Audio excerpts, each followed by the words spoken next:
આજના સમયમાં બાળકોને મોબાઈલ આપવો સરળ છે, પણ સંસ્કાર આપવો સૌથી મુશ્કેલ બની ગયો છે. એક સમય હતો જ્યારે બાળકો દાદા દાદી પાસેથી વાર્તાઓ સાંભળતા, ઘરમાં વડીલોને જોઈને શીખતા.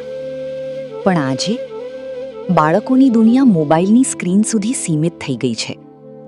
અને પછી માતા પિતા કહે છે, અમારું બાળક વાત નથી સાંભળતું, ગુસ્સો બહુ કરે છે, માન સન્માન નથી આપતું.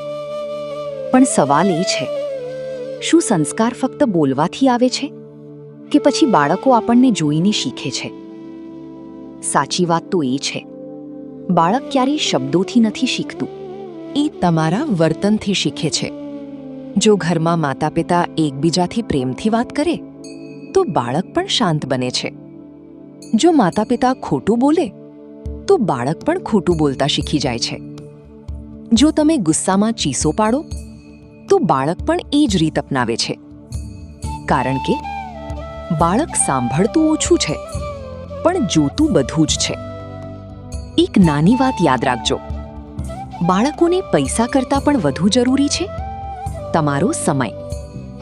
આજે ઘણા માતા પિતા બાળકોને મોંઘા રમકડા આપે છે, મોંઘો મોબાઈલ આપે છે, પણ દિવસના 10 મિનિટ પણ સાથે બેસતા નથી. અને પછી ધીમે ધીમે બાળક અંદરથી એકલું થઈ જાય છે. સંસ્કાર આપવા માટે સૌથી પહેલું કામ શું? બાળક સાથે દરરોજ વાત કરો, એના દિવસ વિશે પૂછો, એ શું વિચારે છે એ સાંભળો. એને ડરાવશો નહીં, એને સમજવાનો પ્રયત્ન કરો. કારણ કે જ્યાં ડર હોય છે ત્યાં સત્ય છુપાઈ જાય છે, અને જ્યાં પ્રેમ હોય છે ત્યાં બાળક ખુલીને બધું કહે છે. બીજી સૌથી મહત્વની વાત, બાળકો સામે ક્યારેય વડીલોનું અપમાન ન કરવું. કારણ કે બાળક એ જ શીખશે કે મોટા લોકોનું માન રાખવું જરૂરી નથી. અને પછી એક દિવસ એ જ બાળક તમારા સાથે પણ એ જ વર્તન કરશે. ત્રીજી વાત, બાળકોને દરેક વસ્તુ તરત આપવાની આદત ન પાડો. નહીં તો જીવનમાં થોડી મુશ્કેલી આવે તો એ તૂટી જશે. એને શીખવો કે ધીરજ શું છે, મહેનત શું છે, અને નિષ્ફળતા પછી ફરી ઊભા થવું શું હોય છે. કારણ કે જીવનમાં સૌથી મોટો સંસ્કાર છે પરિસ્થિતિ સામે લડતા શીખવું.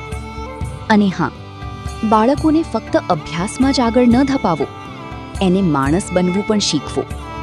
કારણ કે માર્કશીટમાં નંબર કામ આવે છે, પણ જીવનમાં સારો સ્વભાવ કામ આવે છે. એક દિવસ એક પિતા પોતાના દીકરાને લઈને મંદિરે ગયા. દીકરાએ પૂછ્યું, પપ્પા, ભગવાન ક્યાં છે? પિતાએ હસીને કહ્યું, જ્યાં સારા સંસ્કાર હોય છે ને ત્યાં ભગવાન પોતે રહે છે. આ વાત સાંભળીને દીકરો શાંત થઈ ગયો. અને કદાચ આ જ જીવનની સૌથી મોટી સચ્ચાઈ છે.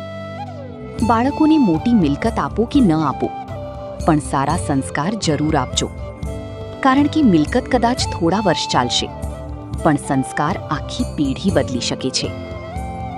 આ વિડીયો દરેક માતા પિતા સુધી જરૂર પહોંચાડજો, કારણ કે આજે સંસ્કાર બચાવવાની સૌથી વધુ જરૂર છે.